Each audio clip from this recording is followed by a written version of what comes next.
الله من الشيطان اللعين الرجيم. بسم الله الرحمن الرحيم. الحمد لله رب العالمين والعاقبة للمتقين والجنة للمؤمنين والنار للمنافقين. الحمد لله الذي جعلنا من المتمسكين بولایت علی بن ابی طالب واولاده المعصومین.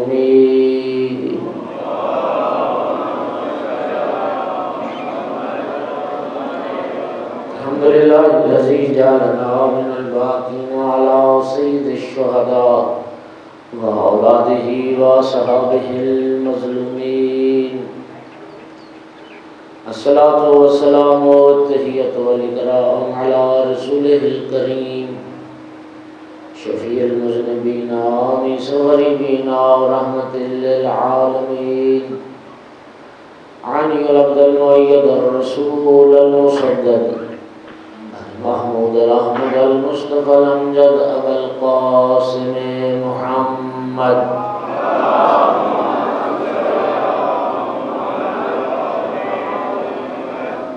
الصلاة والسلام والتحية والإكرام على آله الطيبين الطاهرين المعصومين المنتجبين المنتخبين المظلومين، واللعنة الدائمة على أعدائهم الملعونين من يوم عداوتهم إلى قيام يوم الدين وبعد يوم الدين. أما بعد، فقال سبحانه وتعالى في كتابه المجيد: بسم الله الرحمن الرحيم. لقد من الله على المؤمنين إذ بعث فيهم رسولا من أنفسهم يتلو عليهم آياته ويزكيهم ويعلمهم الكتاب والحكمة وإن كانوا من قبل لفي ضلال مبين. صلوات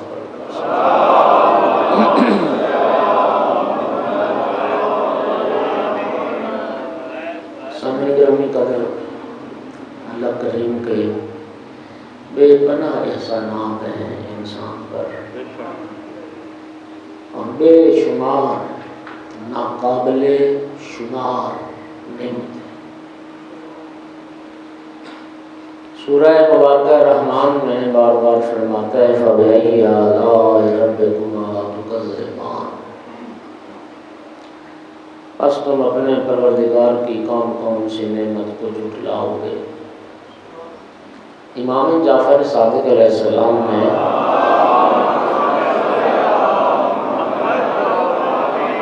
ارشاد فرمایا کہ جب بھی یہ آیت تم پڑھو تو تم نہ ساتھ یہ جملہ ضرور کہو کہ میرا اللہ، میں تیری کسی نعمت کو نہیں جھٹلاتا، تیری کسی نعمت کی تقذیب میں نہیں کرتا. اتنی نعمتیں ہیں کہ خود دوسرے مقام پہ فرماتا ہے: وَإِن تَعُدُّوا نِعْمَتَ اللَّهِ لَا تُحْصُوهَا. اللہ تعالیٰ کی نعمتوں کو اگر تم گننا چاہو، شمار کرنا چاہو، تو تم شمار نہیں کر سکتے. شمار نہیں کر سکتے. میں دوستو دو تین باتیں میرے ذہن میں ہیں جس سے میں نے یہ نتیجہ نکالا ہے کہ بندے کو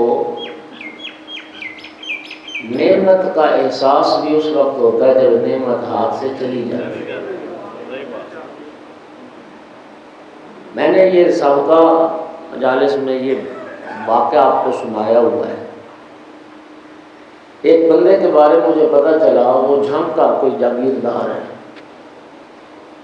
اس کو کوئی چوٹ لگی آنکھ پر تو یہ پھر پلک نہیں جھپک سکتا تھا.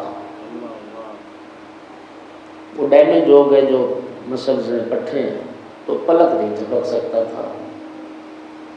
نتیجہ یہ ہوتا تھا کہ ہر وقت آنکھوں سے پانی بہتا رہتا تھا.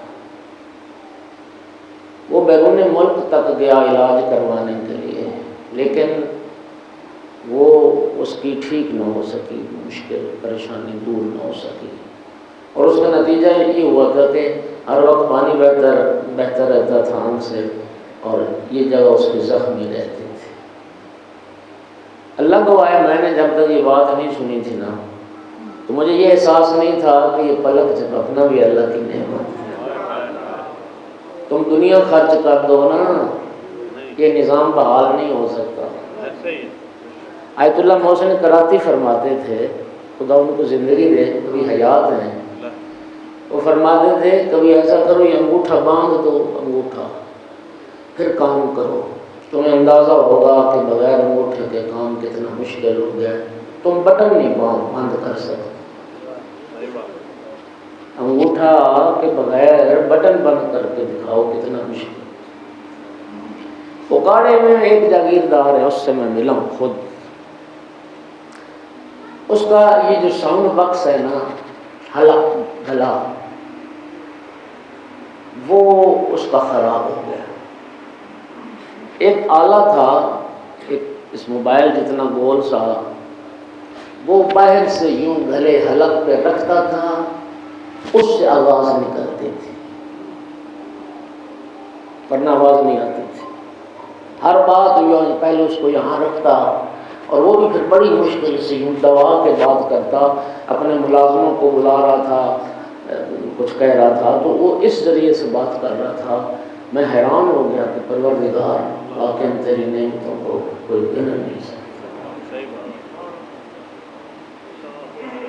ناقابل شمار ہیں۔ اور پھر اس کا کرم دیکھ، اتنی بڑی نعمتیں، اتنی اللہ اکبر بے پایان نعمتیں عطا کر کے پھر کیا فرماتا ہے؟ لئن شکرتم لازیدنکم، شکر گزار بنو گے تمہیں اور اضافہ کروں۔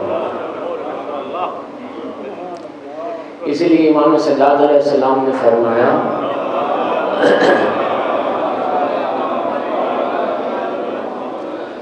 لا ينقطع المزید من اللہ حتی ينقطع الشکر من العباد۔ آپ نے فرمایا اللہ کی طرف سے نعمتوں میں اضافے کا سلسلہ اس وقت تک ختم نہیں ہوگا جب تک بندوں کی طرف سے شکر ختم نہ ہو۔ اضافہ وہ شکر نعمت سے رب نے مشروط کیا ہے۔ تم شکر کرتے رہو، پروردگار نعمتوں میں اضافہ کرتا ہے۔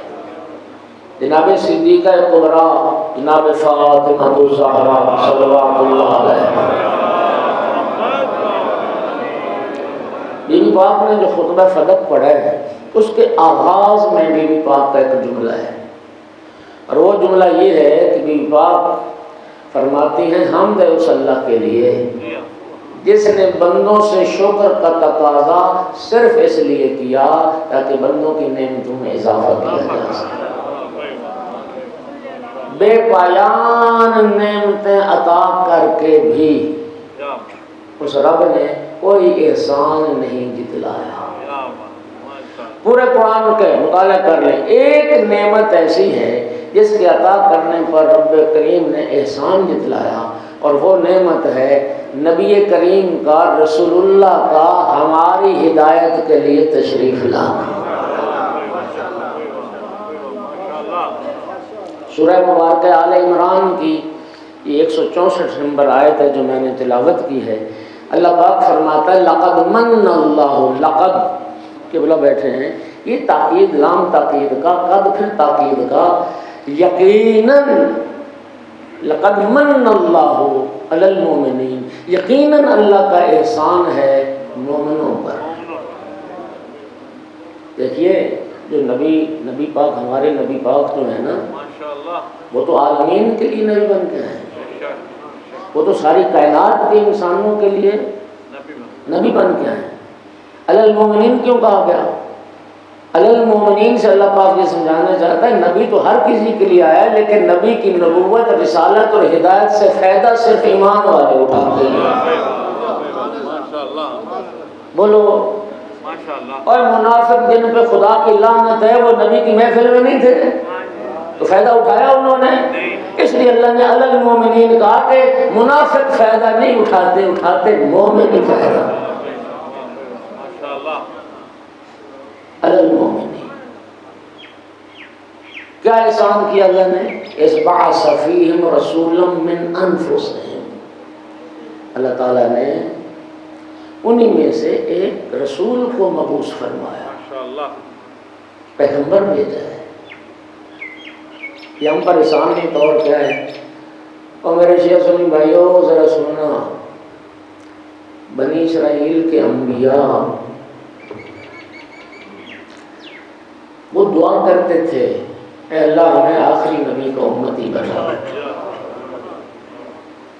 یہ رب کریم کا ہم پر کرم ہے کہ ہم نے دعا ہی نہیں کی اور رب نے اپنے محبوب کو امتی بنا دیا۔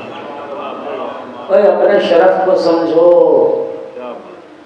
اللہ قرآن میں فرماتا ہے کنتم خیر امت، تم بہترین امت ہو۔ رسول اللہ کی امت جس طرح نبی کریم تمام انبیاء سے افضل ہے، رسول اللہ کی امت تمام انبیاء کی امتوں سے افضل ہے۔ علامہ علی نقی نے اپنی تفسیر میں لکھا ہے کہ یہ جو آیت مجید ہے نا، فَكَيْفَ إِذَا جِئْنَا مِنْ كُلِّ أُمَّةٍ بِشَهِيدٍ وَجِئْنَا بِكَ عَلَىٰ هَٰؤُلَاءِ، یہ تھوڑی گونج ہے۔ فَكَيْفَ إِذَا جِئْنَا مِنْ كُلِّ أُمَّةٍ بِشَهِيدٍ وَجِئْنَا بِكَ عَلَىٰ هَٰؤُلَاءِ شَهِيدًا۔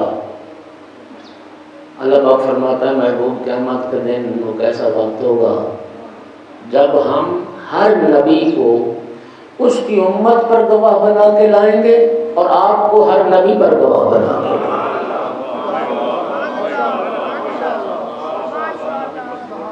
آدم سے عیسیٰ تک گزشتہ تمام انبیاء پر گواہ ہمارے نبی ہیں، اور فرماتے ہیں اس آیت کا نتیجہ یہ نکلتا ہے کہ قیامت کے دن جس درجے پر گزشتہ انبیاء کھڑے ہوں گے اسی مرتبے پر مصطفیٰ کی امت کھڑی ہوگی۔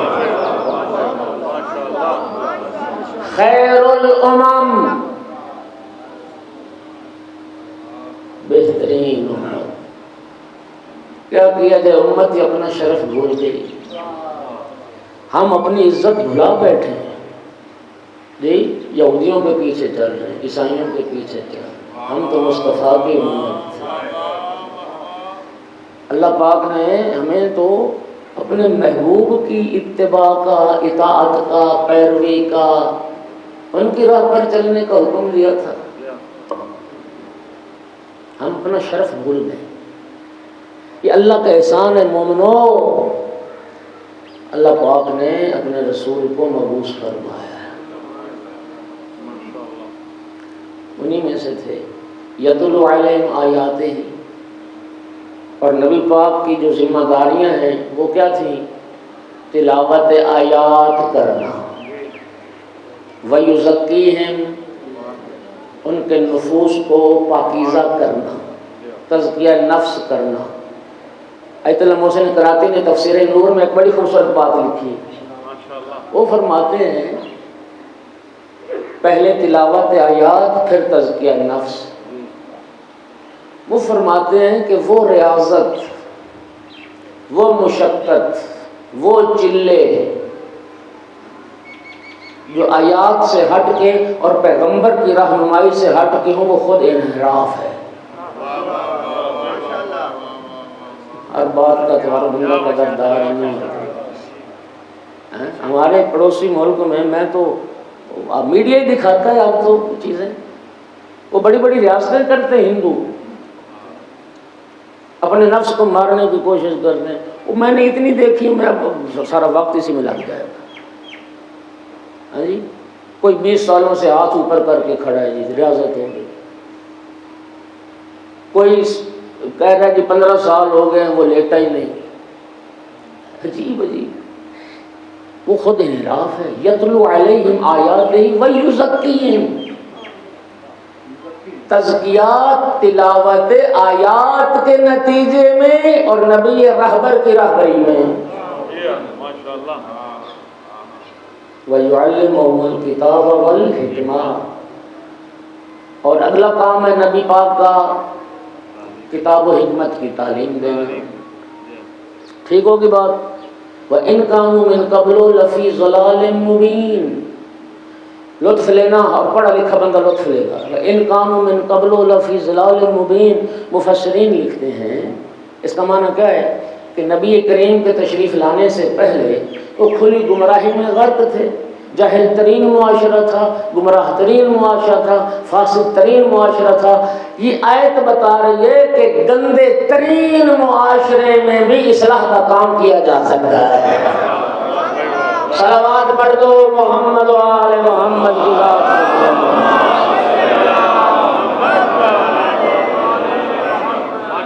نبی کریم نے کیا نہیں کام. ہاں جی او بھائیو، بے شک یہ نعمت ہے. ایک اشارہ کرتا ہوں، ذرا غور کیجیے گا. اگر آپ جاننا چاہتے ہیں کہ نبی کریم کا تشریف لانا، پیغمبر اکرم کی بعثت، یہ کتنا بڑا احسان ہے اللہ پاک کا، تو صرف یہ پڑھ لو تاریخ میں کہ نبی کریم سے پہلے حالات کیا تھے. رسول اللہ کے تشریف لانے سے پہلے عربوں کے حالات کیا تھے، اور نبی کریم کے آنے کے بعد عربوں کے حالات کیا تھے. ہر بندہ سمجھ جائے گا کہ یہ جو بعثت پیغمبر اکرم ہے یہ کتنا عظیم احسان ہے. آپ وہاں مجھے ٹھیک نہیں لگ رہے، سامنے آئے. صلوات پڑھیے ذرا سارے حضرات کو.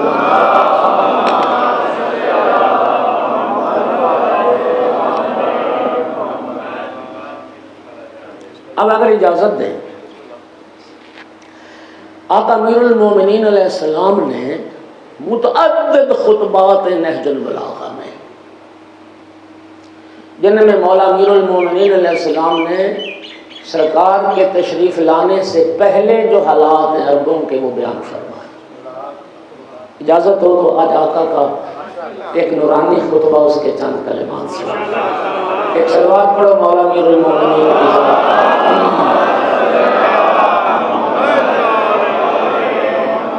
یا معاشر العرب کنتم علی شر دین وفی شر دار منیخون بین حجارت خشن و حیات سم. اے گروہ عرب، تم کل تک بدترین دین پر زندگی گزار رہے تھے. یار بت پرستی سے بدتر دین کیا ہو سکتا ہے؟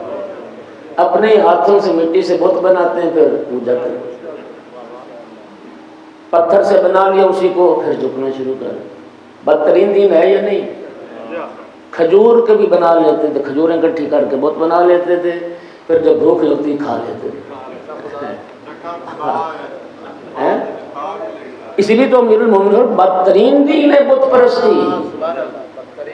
بدترین دین ہے بت پرستی. یہ رب کریم کا احسان نہیں کہ اللہ نے رسول کو بھیج کے وہ جو کل کو بتوں کی پوجا کرتے تھے اسے یکتا پرستی میں لگا دیا، اللہ کی بندگی کو لگا. کنتم علی شر دین وفی شر دار. تم تو تہذیب و تمدن سے آشنا نہیں تھے. بدترین گھروں میں رہنے والے، منیخون بین حجارت خشن و حیات سم. انتراشے پتھروں میں رہتے تھے، غاروں کی رہنے والی حیات سم. زہریلے سانپ بچھو تمہارے اطراف میں پھر رہے ہو. تشربون القدر، گندا پانی پینے کو ملتا تھا. آپ قدر کا لغت میں معنی اٹھا کے دیکھ لیں. قدر کہتے ہیں اس وقت ظاہر ہے یا کوئی کنویں ہوتے تھے یا پھر جسے ہم جوہر کہتے ہیں، عربی میں غدیر کہتے ہیں، تالاب کہتے ہیں. کبھی کوئی بارش ہوئی، کوئی پانی اکٹھا ہو گیا، اچھا پھر وہ ظاہر ہے پھر اسی سے جانور بھی پیتے تھے، اسی سے انسان بھی پیتے تھے. پیتے پیتے پھر کم ہو جاتا تھا، اور اسی سے اونٹ پیتے تھے. اونٹ پیشاب بھی اسی میں کرتے تھے، اپنے مینگنیاں بھی اسی میں کرتے تھے. یہ لغت نے لکھا ہے وہ پانی عرب پیتے تھے جس میں اونٹوں کا بول برش شامل ہوتا تھا. تشربون القدر وتقطعون القد والورق. درختوں کے پتے تم کھاتے تھے اور وہ چمڑا بھی کھاتے تھے. چمڑا بھی اسے صاف بھی نہیں کیا گیا ہوتا تھا۔ یہ تمہاری اوقات تھی۔ تسقون دماءکم، خون بہانا، خون ریزیاں کرنا، تقطعون ارحامکم، قطع رحمی کرتے تھے۔ اس سے بڑھ کر قطع رحمی کیا ہو سکتی تھی؟ اپنی بیٹی کو اپنے ہاتھوں سے زندہ دفن کر دیں۔ ہاں، اس سے بڑھ کر قطع رحمی کیا تھی؟ تم آپس میں خون بہاتے تھے، قطع رحمی تم کرتے تھے۔ تقطعون ارحامکم، الاسنام فیکم منصوبہ والاعصام بکم محسوبہ، تمہارے گھروں میں بت نصب ہوتے تھے، ان کی تم پوجا کرتے تھے، گناہوں کے ماحول نے تمہیں گھیر رکھا تھا، فسق و فجور کی زندگی تھی۔ پھر اللہ نے تم پر کیا کرم کیا، اللہ نے تم پر فبعث اللہ محمدا نذیرا للعالمین فانقذکم اللہ تعالی بنبیہ محمد۔ پھر اللہ نے تم پر کرم کیا، اپنے محبوب کے زندگی، اپنے محبوب کے ذریعے سے تمہیں اس دلدل اور اس گناہوں کی زندگی سے نکال کے ہدایت کا راستہ دیا، بچا لیا۔ یہ کرم ہے یا نہیں ہے؟ ہاں؟ اور اگر اجازت دو تو اسی کے ساتھ ہی تقریباً مفہوم بھی تھوڑا ملتا جلتا، جناب صدیقہ کبریٰ صلوات اللہ علیہ کے خطبے کا بھی ایک اقتباس سنا تھا۔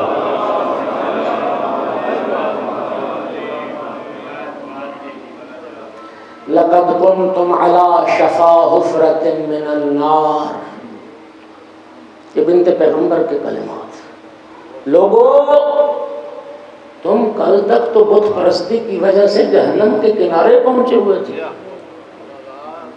علی شفا حفرۃ من النار، مزقۃ الشارب و نہضۃ الطعم و قبضۃ العجلان و موت الاقدام، تعداد میں اتنے تھوڑے جیسے پینے والے کا ایک گھونٹ۔ قبضۃ العجلان، قبضۃ العجلان کا معنی سنو گے؟ تمہاری حیثیت اس طرح تھی جس طرح ایک بے وارث شے کی حیثیت ہوتی۔ ایک شے لاوارث شے ہے، تو لاوارث شے کو کیا ہوتا ہے؟ ہر کوئی استعمال کر کے پھینک دیتا ہے۔ لاوارث شے کو ہر کوئی استعمال کر کے پھینک دیتا ہے۔ لوگ تو سپر طاقتیں اور طاقتور لوگ تمہیں اپنے فائدے کے لیے استعمال کر کے چھوڑ دیتے تھے۔ موت الاقدام، پاؤں تلے تم روندے جاتے تھے۔ اذلۃ خاسئین، ذلت کی زندگی گزار رہے تھے۔ تخافون تخافون ان یتخطفکم الناس من حولکم، اور ہر وقت ڈرتے رہتے تھے کہیں لوگ تمہیں اچک نہ لیں۔ فانقذکم اللہ تعالی بابی محمد، پھر اللہ نے تم پر کرم کیا کہ میرے بابا محمد کے صدقے میں اللہ نے تمہیں ذلت سے نکال کے عزت دیا۔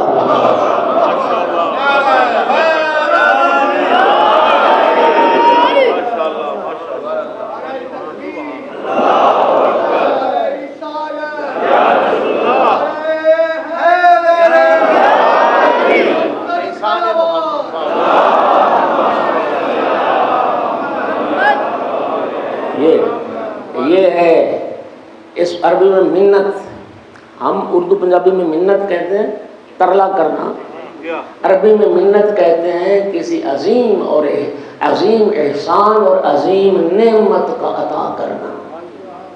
لقد من اللہ علی المؤمنین، نبی کریم کا تشریف لانا، رسول اللہ کا ہمارے لیے ہادی بن کے آنا، یہ احسان عظیم ہے۔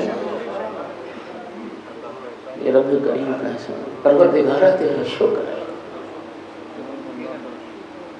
ہمیں اپنے محبوب کا امتی بنایا ہے، تو نے اپنے محبوب کا کلمہ نصیب کیا ہے۔ اور خدا کے لیے شیعہ بیٹھے ہو سنی بیٹھے ہو، خدا کے لیے امت بنو، اکٹھے ہو جاؤ۔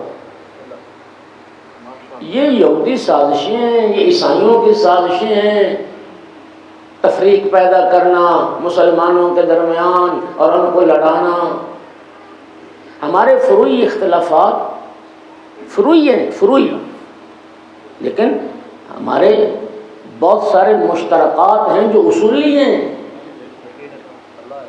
اللہ ایک، سارے لا الہ الا اللہ پڑھتے ہیں یا نہیں؟ محمد رسول اللہ بھی سارے پڑھتے ہیں، رسول بھی ایک، قرآن بھی ایک، قبلہ بھی ایک. سارے شیعہ سنی وہیں حج کرنے نہیں جاتے؟ یہ حاجی صاحب بیٹھے ہیں سارے، حج سب کا وہیں ہوتا ہے، قبلہ بھی سب کا وہی ہے. رمضان میں روزے سارے نہیں رکھتے، توجہ، زکوٰۃ بھی سارے دیتے ہیں، مشترکات ہے نا. اچھا طریقہ عبادت بھی ایک جیسا ہے. چلو ہاتھ کھولنا یا ہاتھ باندھنا یہ ایک فرعی اختلاف ہے. اتنا اختلاف تو جو ہاتھ باندھتے ہیں ان میں بھی ہے، وہ بھی سارے ایک جگہ پہ تو نہیں باندھتے. کوئی سینے پہ باندھتا ہے، کوئی بالائے ناف، کوئی زیر ناف. تو ہاتھ بھی جب سارے ایک جگہ پہ نہیں باندھتے تو ایک دوسرے کو کافر نہیں کہتے، تو جو کھول لے اس کو کون کافر کہتے؟ صلوات کو بہت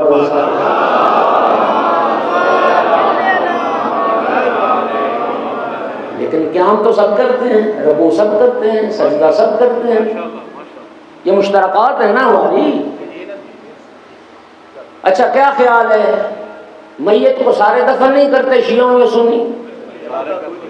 سارے کرتے ہیں. نکاح سارے کرتے ہیں یا نہیں کرتے؟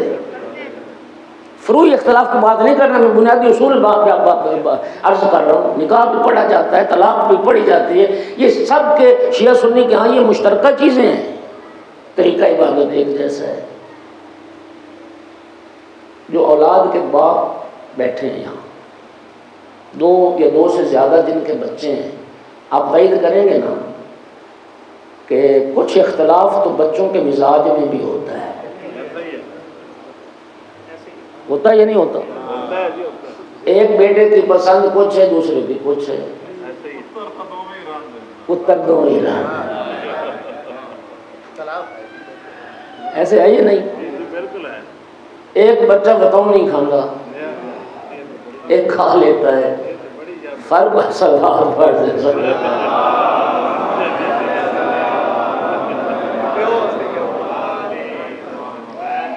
تو بھائی جب اولاد کے پسند ناپسند میں اختلاف ہوتا ہے تو پھر ایک اختلاف کرنے والے کو گھر سے نکال دیں. تو خدا کے لیے مہربانی کرو، شیعوں کو بھی محمد کی امت رہنے دو. صلوات پڑھ دو محمد و آل محمد کے ساتھ.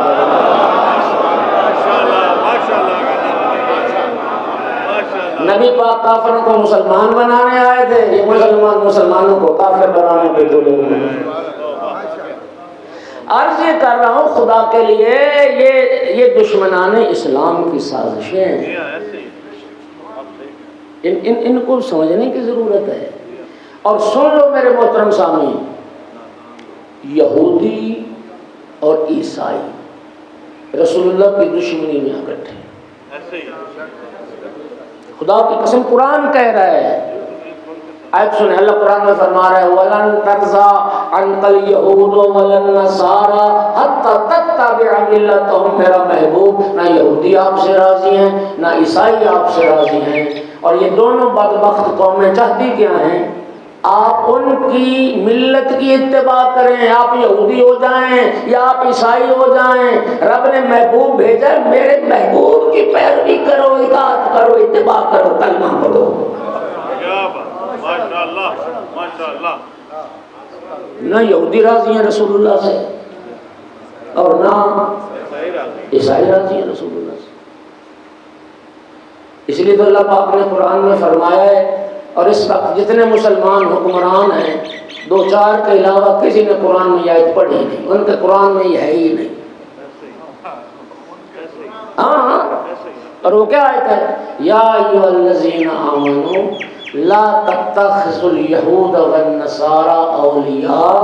ایمان والو، یہودیوں اور عیسائیوں کو حاکم نہ بنانا.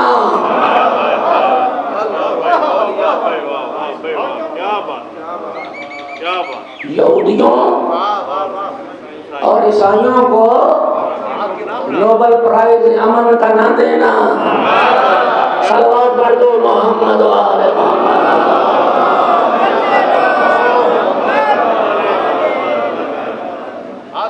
وہ تمہارے حاکم نہیں ہو سکتے،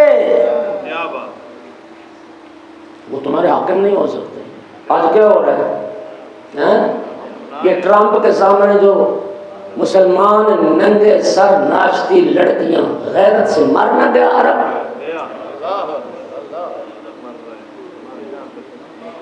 ختم ہوگی عربی غیرت ختم ہوگی. مولا حسین علیہ السلام نے نا روز عاشور جب شمر نے اعلان کیا نا کہ خیمے لوٹ لو، امام حسین علیہ السلام نے فرمایا تھا یا شیعہ آل ابی سفیان ان لم یکن لکم دین ولا تخافون المعاد فکونوا احرارا فی دنیاکم. اے ابو سفیان کی آل کے شیعو، اگر تمہارا کوئی دین نہیں ہے اور تمہیں اللہ کا خوف بھی نہیں ہے تو کم از کم عرب والی غیرت تو نہ چھوڑو.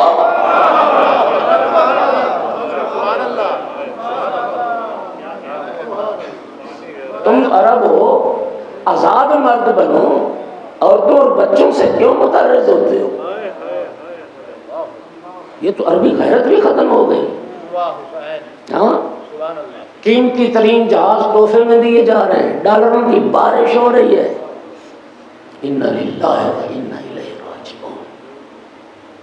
دشمن ہیں دشمن، نبی پاک کے بھی دشمن، اسلام کے بھی دشمن، قرآن کے بھی دشمن، مسلمانوں کے بھی دشمن. ابھی کوئی شک ہے کہ اسلام و ایمان دشمنی میں اکٹھے نہیں؟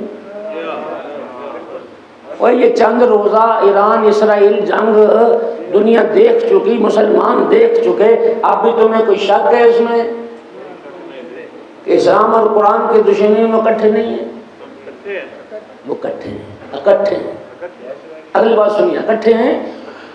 اور ان کا آپس میں، یہودیوں کا اور عیسائیوں کا آپس میں شدید نظریاتی اختلاف ہے، شدید. وہ شیعہ سنی تو رسول اللہ کے بعد سے کٹھے آ رہے ہیں، رشتہ داریاں ہیں، تعلق ہیں. اور الحمدللہ اس ضلع کی سرزمین تو اتنی زرخیز ہے، بڑھ چڑھ کے حصہ لیتا ہے سنی مسلمان بھی مولا حسین کی عزاداری. مجلسوں میں آتے ہیں، نوحے پڑھتے ہیں، سبیلے لگاتے ہیں، لنگر پکاتے ہیں، علم گھروں پہ علم لگاتے ہیں. توجہ کر رہے ہو؟ جبکہ یہودیوں کا اور عیسائیوں کا آپس میں شدید عقیدتی نظریاتی اختلاف ہے. جی میں بھی سناتا ہوں. قالت الیہود لیست النصارى علی شیء وقالت النصارى لیست الیہود علی شیء. قرآن ہے. یہودی کہتے ہیں عیسائی لیسا بشیء، کچھ نہیں. عیسائی کہتے ہیں یہودی لیسا بشیء، یہودی کچھ نہیں. وہ کہتے ہیں یہودی اور یہودیت کچھ نہیں، مذہب کچھ نہیں ان کا. عیسائی ان کو کہتے ہیں، وہ یہودی عیسائیوں کو کہتے ہیں. یہ ان کا آپس کا اختلاف. اگلا اختلاف سنو کتنا شدید ہے. عیسائی کون ہے، مسیح کون ہے؟ حضرت عیسیٰ کو اللہ کا بیٹا کہتے ہیں، عیسیٰ کی الوہیت کے قائل ہیں. جناب مریم کو خدا کہتے ہیں. تثلیث کا ایک عقیدہ ہے ان کا، 3 خداؤں کو مانتے ہیں. یہ قرآن پاک کی آیت پڑھنے لگا ہوں. قیامت کا جب دن آئے گا نا، اللہ پاک فرمائے گا یا عیسیٰ اَأَنْتَ قُلْتَ لِلنَّاسِ اتَّخِذُونِي وَأُمِّي إِلَٰهَيْنِ. ایسا کیا تو نے لوگوں سے کہا تھا کہ مجھے اور میری ماں کو خدا مانو؟ اللہ پاک فرمائے گا کیا تو نے کہا تھا کہ مجھے اور میری ماں کو معبود مانو؟ حضرت عیسیٰ عرض کرے تھے پروردگار تیری ذات تو جانتی ہے، میں نے کب کہا کہ مجھے خدا مانو؟ پروردگار میں تو تیری ذات کی طرف بلاتا تھا، معبود میں تو تیری طرف لوگوں کو دعوت دیتا تھا. میں نے نہیں کہا لوگوں سے مجھے خدا مانو. مولا علی کی قیامت کے دن کہیں گے پروردگار میں نے نہیں کہا تھا علی رب کہو. پروردگار میں تو دعائیں پڑھ پڑھ کے یا رب یا رب یا رب پکار پکار کے اور پروردگار تجھے سجدے کر کر کے دنیا کو سمجھاتا رہا علی رب نہیں علی رب کا بندہ ہے.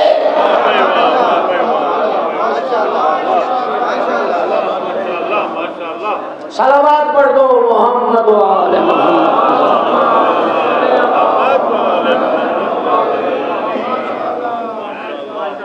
حضرت عیسیٰ سے کہنے کہ میرا اللہ میں نے نہیں کہا ان کو. اب ذرا سوچئے عیسائیوں کا عقیدہ سمجھ آیا؟ اس سے بڑا اور کیا کر سکتے ہیں کہ عیسیٰ کو خدا کہہ دیا, مریم کو بھی خدا کہہ دیا. اور یہودیوں کا نظریہ کیا سنو. جب حضرت عیسیٰ علیہ السلام کی ولادت ہوئی فَأَتَتْ بِهِ قَوْمَهَا تَحْمِلُهُ, جناب عیسیٰ کو اٹھایا ہوا جناب مریم نے اور قوم کے پاس آئیں. جب بچے کو لے کے قوم کے پاس آئیں یہودی بدبخت کیا کہنے لگے قَالُوا أَنَّ لَكَ هَذَا, مریم یہ بچہ کہاں سے آ گیا.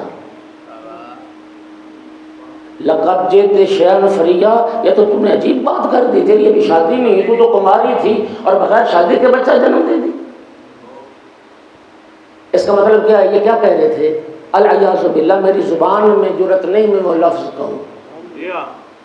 گویا جناب مریم کی دامن عصمت پر تہمت لگا رہے تھے زنا کی, اور عیسیٰ علیہ السلام کو ایک ناجائز اولاد کہہ رہے تھے. ایک ناجائز. ما کان ابوک امرأ سوء وما کانت امک بغیہ, مریم تیرا باپ برا آدمی نہیں تھا, تیری ماں سرکش خاتون نہیں تھی, اور تو نے بغیر شادی کے یہ بچہ پیدا کر دیا. فاشارت الیہ, بی بی نے جواب کوئی نہیں دیا, بی بی نے اشارہ کیا اس بچے سے پوچھ,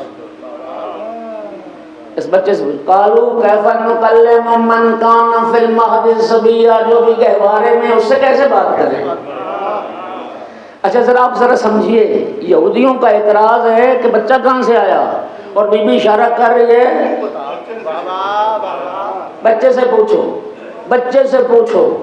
اور بچہ پھر گہوارے میں بولا انی عبداللہ, قال انی عبداللہ وآتانی الکتاب وجعلنی نبیا, میں اللہ کا بندہ ہوں, رب نے مجھے کتاب بھی دی ہے, رب نے مجھے نبی بھی بنایا. اب ذرا نقطہ سمجھیے بھائی, انہوں نے تو کہا تھا کہ تو شادی نہیں تیری, تو بچہ بغیر شادی کے لے آئی, تہمت لگا رہے ہیں بی بی پر, اور بی بی کہہ رہی ہے بچے سے پوچھو, اور بچہ بول کے یہ کہہ رہے ہیں میں اللہ کا بندہ ہوں, اللہ نے کتاب دی, اللہ نے مجھے نبی بنایا. تو بھائیو سنو, جناب عیسیٰ نے یہ جواب دے کے بتا دیا نبیوں کی مائیں, صلوات پڑھ دو بلند آواز سے. اللہ جسے نبی بناتا ہے, نبی کی ماں بد کردار نہیں ہوتی ہے, نبیوں کی مائیں معصوم ہوتی ہیں.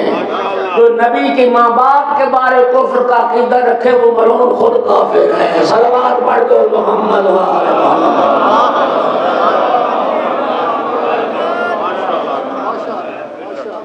بات سمجھ آئیے. اچھا اب یہ اتنا ان کا شدید نظریاتی اختلاف ہے یہودیوں کو اور عیسائیوں کا. اگر وہ رسول اللہ کی دشمنی میں کٹھے ہیں, قرآن کی دشمنی میں, یہ آپ کو یاد ہے یہ کچھ عرصہ پہلے, اور ایک بار نہیں ہوا کئی بار ان ملعونوں نے جسارت کی قرآن پاک جلایا. بولو, قرآن پاک کئی بار جلایا, ان کے پادریوں نے جلایا. اوہ خدا کے لیے میں کہتا ہوں اگر ان عیسائیوں میں رتی غیرت ہوتی نا, رتی غیرت, دوستی کا ہاتھ یہودیوں کی طرف نہ بڑھاتے, دوستی کرنی تھی تو مسلمانوں سے کرتے. اس لیے کہ یہ محمد کا قرآن تھا جو مریم کی طہارت کی گواہی دے رہا تھا. یہ قرآن مجید ہے جو جناب مریم کی عصمت اور پاک دامنی کی گواہی دے رہا ہے. عیسیٰ کے فضائل پر اس کو جلایا. اور دوستی کا ہاتھ ان کی طرف بڑھایا جو توہین کر رہے تھے جناب مریم کی اور جناب عیسیٰ کی. تو عرض یہ پیغام آج کی مجلس کا اتنا ہے، اگر یہودی اور عیسائی رسول اللہ کی، اسلام کی، مسلمانوں کی دشمنی میں اپنے شدید نظریاتی اختلافات کے باوجود اکٹھے ہو سکتے ہیں تو کائنات کے شیعہ اور سنی مصطفیٰ کی محبت میں اکٹھے کیوں، آل رسول کی محبت میں اکٹھے کیوں نہیں ہو سکتے؟ بس کوشش کرو. امام خمینی نے شاید 50 سال پہلے، کئی سال تو ان کی وفات کو ہو گئے، بڑا معروف ان کا جملہ تھا، وہ فرماتے تھے تم جھگڑا کر رہے ہو کہ ہاتھ کھولنے چاہیے یا ہاتھ باندھنے چاہیے. تم ہاتھ کھولنے باندھنے کے چکر میں ہو، دشمن تمہارے ہاتھ کاٹنے کے چکر میں ہے. دشمن تمہارے ہاتھ کاٹنا چاہتا ہے اور تم کہتے ہو کہ باندھنا چاہیے یا کھولنے چاہیے. اور خدا کے لیے دشمن کی سازش کو سمجھو، کرو رب کی عبادت، مت کسی کو برا کہو. ہاں جی، تو کیا ایک خوبصورت جملہ ہے وہ، اپنا عقیدہ چھوڑو نہیں، چھیڑو نہیں، لیکن تحقیق کا راستہ بھی چھوڑو نہیں. صلوات پڑھ دو سارے.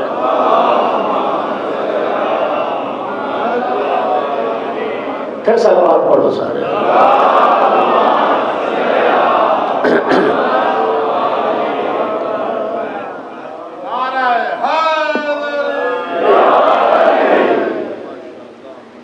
ویسے تو اب ٹائم قریب ہو گیا ہے، میں اگر اجازت دیں تو نہیں مصائب تو پڑھوں گا میں، 5-7 منٹ اور اگر لے لوں تو.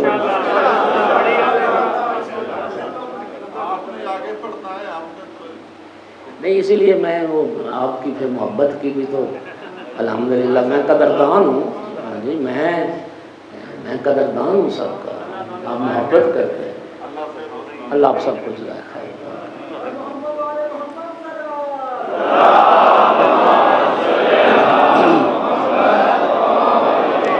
میں نے یہ سرکار کا ذکر اس لیے چھیڑا کہ 2 دن ذکر توحید رہا، تو 2 دن جو ہیں پھر اللہ کے رسول کا ذکر کریں.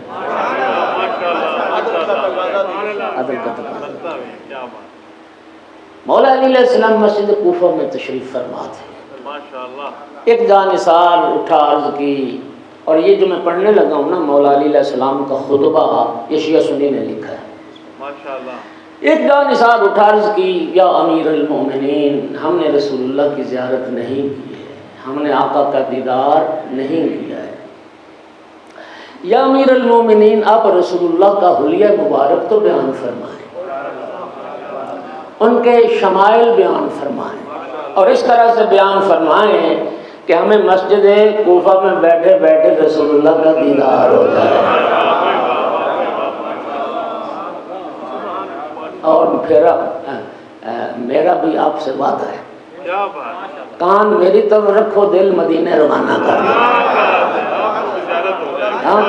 اور انشاءاللہ فتح کی اس مسجد فاطمہ الزہرا، یہ تو بارگاہ ہے نا، بارگاہ عباس علمدار، ہاں، اس میں بیٹھے بیٹھے آپ کو بھی آج رسول اللہ کی زیارت ہو جائے. ایک صلوات پڑھ دو آقا کی ذات.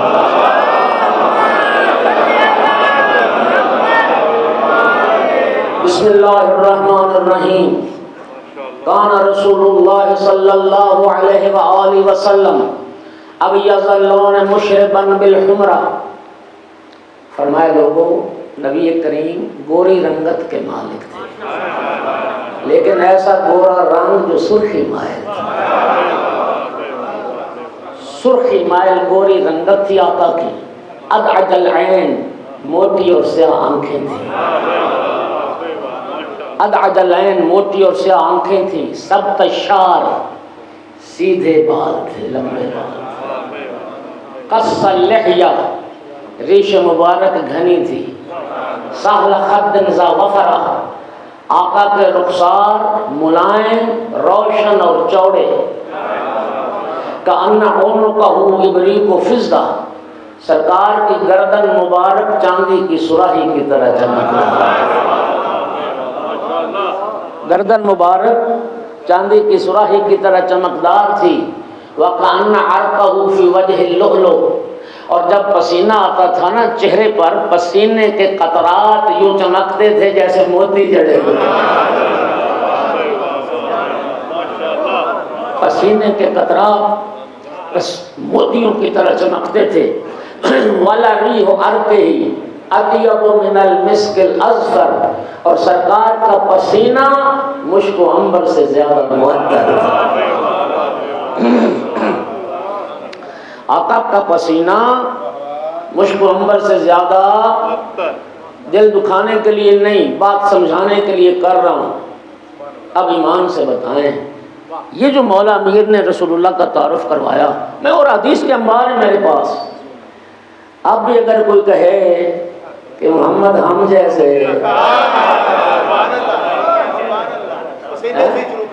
پسینے سے شروع کر لے، یہ پسینہ ہی سمجھانے لگا ہوں، رسول اللہ کا تو پسینہ مشک و عنبر سے زیادہ معطر ہے، تیرا کیا خیال ہے؟ رسول اللہ کے پسینے سے تو خوشبو آتی تھی، ہاں جی، اور ہمارے پسینے سے بدبو آتی ہے۔ اللہ جلائے خیر فرما رہے ہیں بندہ بہ نہیں سکتا غسل نہ کیتا ہو، بولو، اور خصوصاً جیسا آج کل کا موسم ہے پسینے سے بدبو آتی ہے۔ سامعین گرامی ذرا سنیے، نبی کریم کے تو وجود مبارک سے خوشبو آتی تھی، بولو۔ حدیث قصہ ہر مومن کے دل پر نقش ہے۔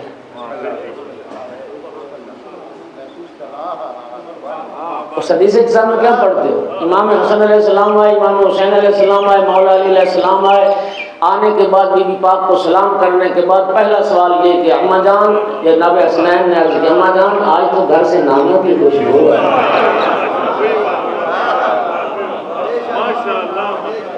وجود پیغمبر سے خوشبو ساتر ہوتی تھی۔ آپ سیرت کی کتابیں پڑھ لیں، جن گلیوں سے گزرتے تھے نا ایک مرتبہ 3 دن تک خوشبو نہیں جاتی تھی، اور خوشبو سے سرکار کی جہت کا تعین کر لیتے تھے کہ یقیناً یہاں سے سرکار گزرے۔ توجہ، ہمارے پسینے سے بدبو آتی تو ہم جیسے ہیں۔ اچھا، ایک نورانی کلام چھوٹا سا مولا امیر المومنین کا اور بھی ہدیہ کرتا ہوں، پتہ نہیں اگلا سال کوئی دیکھے گا نہیں۔ آقا نے فرمایا مسکین ابن آدم، فرزند آدم بڑا بیچارہ ہے، مسکین ہے، اور بیچارگی پر 6 دلیلیں ذکر کی۔ انسان کیوں بیچارہ ہے؟ 6 دلیلیں۔ پہلی دلیل مقتوم الاجل، موت کا پتہ نہیں کب آ جائے۔ دوسری دلیل مقنون العلل، بیماریوں پوشیدہ ہیں، وہ تو جب ٹیسٹ ہوتے ہیں لیبارٹری میں پہنچتا ہے بندہ پھر پتہ چلتا ہے کہ کیا کیا چیز جو ہے وہ خراب ہو گئی ہے اور ختم ہو رہی ہے۔ تیسری دلیل محفوظ العمل، بیچارگی کی تیسری دلیل یہ ہے تیرا ایک ایک عمل، تیری ایک ایک حرکت لکھی جا رہی ہے، کرامن کاتبین۔ عقیدہ رکھتے ہو؟ ہے نا کہ دائیں کندھے پر بھی ایک فرشتہ اور بائیں کندھے پر بھی وہ لکھ رہے ہیں۔ دائیں کندھے والا کیا لکھتا ہے؟ نیکیاں، اور بائیں کندھے والا برائیاں، گناہ لکھتا ہے۔ استاذ العلماء سید محمد یار شاہ صاحب قبلہ کا نا ایک بڑا خوبصورت جملہ ہے، وہ فرماتے تھے او بندہ خدا انج دا عمل کر سجے موڈے والے فرشتے دی سیاہی مک جاوے تے کھبے موڈے والے فرشتے دی سیاہی سک جاوے۔ صلوات پڑھ دو محمد۔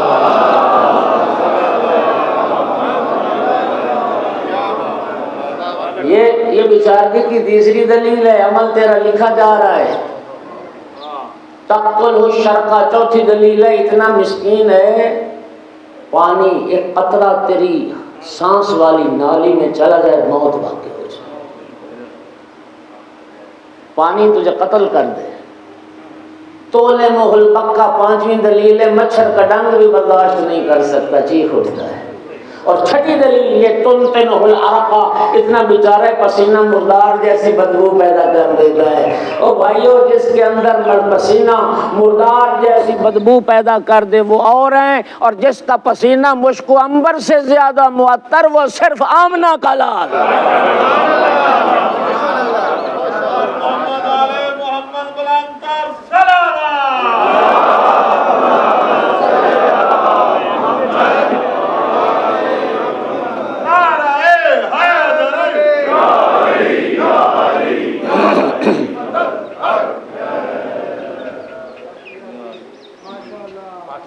وہ پنکھے تو چل رہے ہیں جی.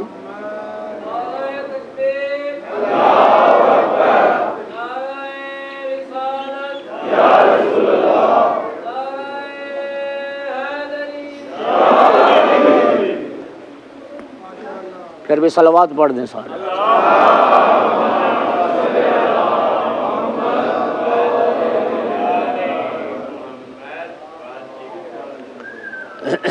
پھر بھی زبانوں کو معطر کریں ذکر صالح.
صلوات سارے پڑھی.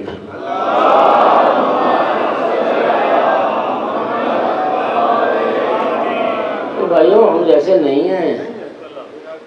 میں نے جملہ یہ کہا جب بجلی چلی گئی کہ جن کے اندر پسینہ مردار جیسی بدبو پیدا کر دے وہ اور ہیں، اور جن کا پسینہ مشک و عنبر سے زیادہ معطر ہو ہم جیسے کیسے ہیں. اب میرے دوستو شیعہ سنی بھائی سارے اور اہل سنت بھائی بالخصوص ایک روایت اور سنو اور پھر مسائل پڑھ لیں. یہ سب نے لکھا، امام بخاری نے لکھا اپنی صحیح میں، امام مسلم نے لکھا اپنی صحیح میں کہ بی بی پاک صلوات اللہ علیہا جب اپنے بابا کے پاس آتی تھی قام الیہا رسول اللہ، رسول اللہ کھڑے ہو کے استقبال کرتے، رحبا بہا مرحبا کہتے، خوش آمدید کہتے، جی آیاں نو کہتے. پھر کیا کرتے؟ اخذ بیدیہا فقبل علیہا، سیدہ طاہرہ کے ہاتھوں کو پکڑ لیتے اور پھر چومتے رہتے، کبھی یوں چومتے کبھی یوں چومتے، کبھی پیشانی چومتے تھے کبھی سر چومتے تھے کبھی ہاتھ چومتے تھے. روایت کا ذمہ دار ام المومنین عائشہ نے عرض کی یا رسول اللہ اتنا پیار کرتے ہیں فاطمہ زہرا سے، اتنے بوسے دیتے ہیں فاطمہ زہرا کو، اس کی وجہ کیا ہے؟ سرکار نے فرمایا عائشہ سن، کلما اشتقت الی رائحۃ الجنہ فقبلت فاطمہ فشممت فاطمہ. اے عائشہ میں محمد کو جب جنت کی خوشبو کا شوق ہوتا ہے میں چل کے فاطمہ زہرا کے پاس، مجھے جب بوئے بہشت کا شوق ہوتا ہے میں جب فاطمہ زہرا کو چومتا ہوں مجھے وجود زہرا سے جنت کی خوشبو آتی ہے. جس کا اپنا وجود معطر تھا، جس کے پسینے سے خوشبو آتی تھی، اس کو جب خوشبوئے بہشت کا شوق ہوتا تھا تو سیدہ طاہرہ کے پاس آتا.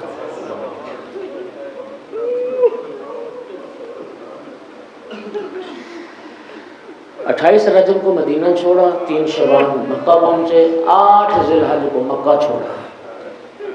قافلہ مظلوم کربلا کا چلا، منزل شراف پہ رکا۔ جب منزل شراف سے کوچ کیا نا، اس وقت آقا حسین علیہ السلام نے ساتھیوں سے فرمایا کہ جتنا زیادہ سے زیادہ پانی ذخیرہ کر سکتے ہو پانی ذخیرہ کرو، کوئی مشکزہ خالی نہ رہے، کوئی برتن خالی نہ رہے۔ آقا عباس علیہ السلام نے صرف اتنی عرض کی، آقا کیوں خیریت تو ہے؟ فرمایا ہمیں ضرورت پیش آئے۔ امام نے سفر شروع کیا۔ کچھ سفر طے کرنے کے بعد ایک صحابی نے نعرہ تکبیر بلند کیا، اللہ اکبر۔ آقا امام حسین علیہ السلام نے پوچھا نعرہ تکبیر بلند کرنے کا مقصد؟ آقا وہ دور سے دیکھیے کھجوروں کی شاخیں لہراتی نظر آ رہی ہیں، اس کا مطلب ہے کہ ہم کسی نخلستان اور آبادی کے قریب پہنچ گئے ہیں۔ ایک دوسرے ساتھی نے کہا نہیں، میں اس راستے سے واقف ہوں، اس راستے میں نہ کوئی نخلستان ہے اور نہ کوئی آبادی۔ مولا حسین علیہ السلام نے فرمایا تم ٹھیک کہہ رہے ہو۔ آقا نے فرمایا یہ غور سے دیکھو، یہ کھجوروں کی شاخیں نہیں ہیں، یہ نیزے لہراتے ہوئے اور 1000 کا دستہ لے کر 1000 کا دستہ لے کر منزل ذوالحسن پر مولا کے آپ پاس پہنچا۔ یقین کرنا، تاریخ پڑھ لینا، جب پہنچے تھے نا ہور کا لشکر، جام بلب، پانی ان کے پاس نہیں تھا، موت انہیں نظر آ رہی تھی۔ مولا حسین نے، بلکہ یوں کہوں ساقی کوثر کے بیٹے، جب ان کی کیفیت دیکھی فرمایا اپنے ساتھیوں سے، اپنے جوانوں سے لشکر ہور کو سیراب کرو، ہور کے لشکر کو پانی پلاؤ۔ علی ابن طعان محاربی ایک شخص ہے، ابن زیاد کا اسی ہور کے لشکر میں آیا، وہ کہتا ہے 1000 کا دستہ تھا، 1000 سپاہی تھے، وہ کہتا ہے میں سب سے آخر میں تھا، سب سے آخر میں۔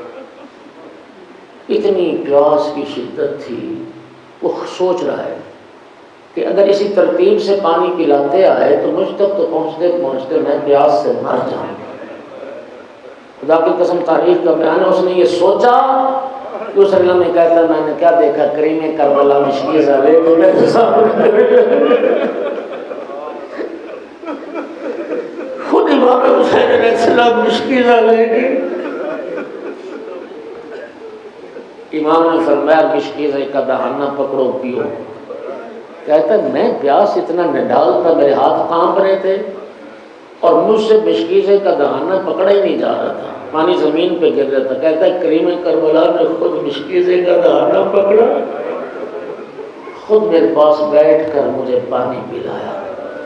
پھر آقا نے فرمایا جب سپاہی پی چکے، آقا نے فرمایا ان گھوڑوں کو پانی پلاؤ۔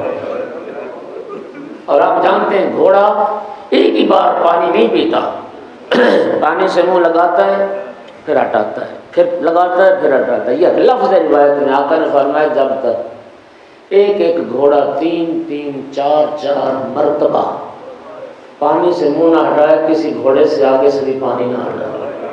سوال شیعو سنیو، سوال صرف اتنا ہے، جب عاشور کے دن 6 ماہ کے بچے کے لیے پانی مانگے، اللہ اکبر، کوئی نہ تھا ان میں سے۔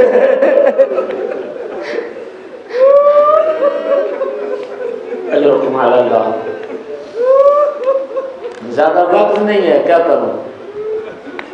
نماز ظہر کا وقت ہوا، امام علیہ السلام نے فرمایا ہو تو اپنے ساتھیوں کے ساتھ نماز ادا کر، میں اپنے ساتھیوں کے ساتھ۔ یہ پہلا قدم ہے جو رحمت رب کی طرف اٹھائے اور کا کہتا تھا فرزند رسول نماز ہم بھی آپ کی اقتداء میں پڑھیں، بڑی ذمہ داری سے پڑھنا۔ آقا امام حسین علیہ السلام نے جماعت کروائی، اور کے سارے لشکر نے مولا حسین علیہ السلام کی ابتدا میں نماز پڑھی۔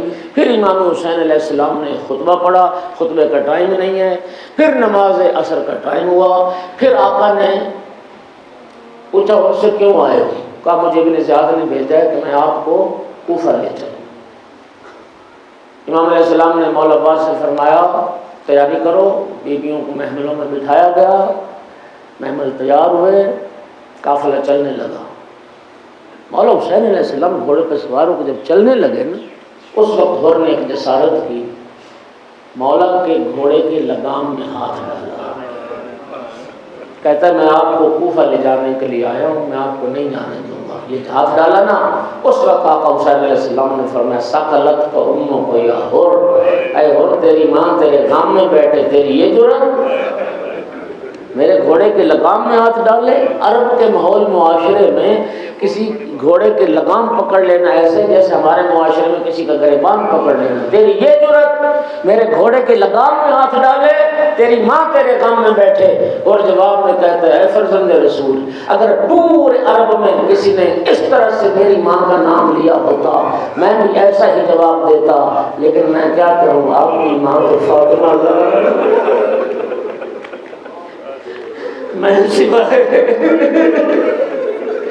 میں سوائے احترام کے نام لے نہیں سکتا۔ ازاداروں جنہوں نے واقعات کربلا کا تجزیہ کیا ان سب نے لکھا ہے کہ ہور جو دشمن بن کے آیا تھا اس کو یہ سعادت ملی کیسے، یہ سعادت ملی کیسے کہ مولا حسین پر جان قربان کی اور شہیدان کربلا میں شامل ہو گیا۔ سب نے لکھا وہ جو سیدہ طاہرہ کا حیا کیا، جو حسین کی ماں کا احترام کیا تھا، یہ اسی احترام کا نتیجہ تھا کہ جب 10 محرم کی صبح کو آیا، ابن زیاد کے لشکر کو چھوڑ کے، ابن سعد کو چھوڑ کے جب مولا حسین کی طرف آیا، آنکھوں پہ پٹی بندھی ہوئی، ہاتھ بندھے ہوئے تھے، اور یہ کہتا ہوا آ رہا تھا اللہم الیکا اللہم الیک انیب فتب علی، میرا اللہ میں کچھ معافی مانگتا، میں توبہ کرتا ہوں، میری توبہ قبول کر۔ فقد ارعبت قلوب اولیائک و اولاد نبیک، میرا اللہ مجھے معاف کرنا، میں نے تیرے اولیاء کو ڈرایا ہے، میں نے تیرے نبی کی اولاد کو خوف زدہ کیا ہے۔ ادھر ہر مجرم بن کر آ رہا ہے، ادھر مولا عباس اور مولا علی اکبر، مولا حسین نے حکم دیا عباس علی اکبر اٹھو میرا مہمان آ رہا ہے، سر جھکا دیا، ایک جملہ کہا، ذرا سنیے گا، یہ نہیں کہا کہ آقا مجھے معاف کر دے، صرف سوال یہ کیا فحل لی توبہ، اے رحمت للعالمین کا بیٹا کیا میری خطا معاف ہو سکتی ہے؟ کریم کربلا نے فراز سے گھور اپنا سر اٹھا، کریم کربلا نے بڑھ کے سینے سے لگایا، میں عرض کروں گا اے مولا حسین، اے کریم کربلا، اے کریم کربلا، ہم بھی تو گناہوں کی دلدل میں گھرے ہوئے ہیں، اے کریم کربلا ہم بھی آپ کی ماں کا بڑا احترام کریں، ہم سب بھی سیدہ طاہرہ کے غلام ہیں، ہم بھی سیدہ طاہرہ کا حیا کرتے ہیں، اے کریم کربلا ہور کی طرح ہمارا ہاتھ بھی تھام، اے کریم کربلا ہور کی طرح ہمیں بھی گناہوں سے نکال۔ فرمایا میں نے بھی معاف کیا، میرے نانا نے بھی معاف کیا، میرے اللہ نے بھی معاف کیا۔ کہتا ہے آقا میں چین سے مر نہ سکوں گا، مجھے یاد ہے جب منزل ذو حسن پر میں نے آپ کے گھوڑے کے لگام میں ہاتھ ڈالا تھا، نبی زادیوں کے محملوں سے رونے کی آواز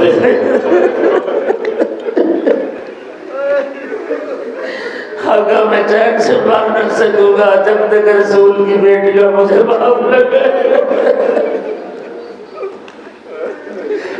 اجرکم علی اللہ اجرکم علی اللہ۔ بعض نے لکھا ہے یہ جملہ، جناب فضا آئی اور پیغام لائیں اور علی کی بیٹی کہتی ہے مجھے شرمندہ نہ کر، اجرکم علی اللہ۔ اس میں ضرور اختلاف ہے کہ جناب حر اکیلے آئے یا جناب حر کے ساتھ بیٹا اور غلام بھی آیا۔ متاخرین کی جو مقتل ہے انہوں نے لکھا ہے کہ حر کا بیٹا بھی تھا حر کا غلام بھی تھا، بقیر بن حر۔ آقا اگر میری خطا معاف ہو گئی ہے تو پھر سب سے پہلے میرے بیٹے کو اجازت دیں آپ پر جان قربان کرے۔ بقیر بن حر میدان میں آئے، جنگ کی، کئی لائنوں کو واصل جہنم کیا۔ جب بقیر گرا نا گھوڑے سے، حر پہنچا بیٹے کے سرانے لاش اٹھانے کے لیے، ابھی جھکا ہی تھا، محسوس کیا کسی نے کمر پہ ہاتھ رکھا ہے، پلٹ کے دیکھا کریم کربلا حسین، اور فرمایا حر کبھی باپ بیٹے کے لاشیں اٹھاتے، کبھی باپ بیٹوں کی لاش اٹھاتے، میں تیرے بیٹے کی لاش اٹھاؤں گا، اجرکم علی اللہ۔ اور پھر جب ہو رہا ہے میدان میں، جناب حر نے جنگ کی، بس جب گرے نا یہ پیشانی کے سر پہ ایک گہری ضرب لگی تلوار کی، بس آقا میرا سلام۔ مظلوم کربلا جناب حر کے سرانے پہنچے، جناب حر نے محسوس کیا کہ کوئی میرے سرانے، آنکھیں کھولی دیکھا قریبی میرے قریب، بس چہرے پہ مسکراہٹ تھی، جان جان آفرین کے سپرد کی۔ وہ جو وار لگا نا سر پر، آقا حسین علیہ السلام نے اس کو بڑا بند کرنے کی کوشش کی، لیکن خون فوارہ مار کے چل رہا تھا۔ جب بند نہیں نہ ہوا سر کا خون، کریم کربلا نے اپنی ماں زہرا کے ہاتھ کا بنا ہوا رومال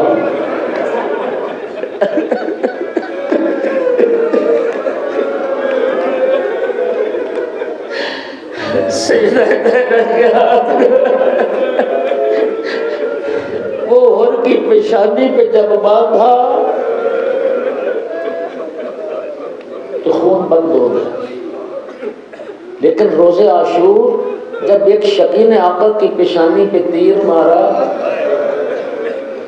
آقا کے پاس رومال نہیں تھا، پیشانی کا خون صاف کے لیے کرنے کے لیے نا پیراہن بلند کیا، ادھر کرتے کو اٹھایا تاکہ پیشانی کا خون صاف کرے۔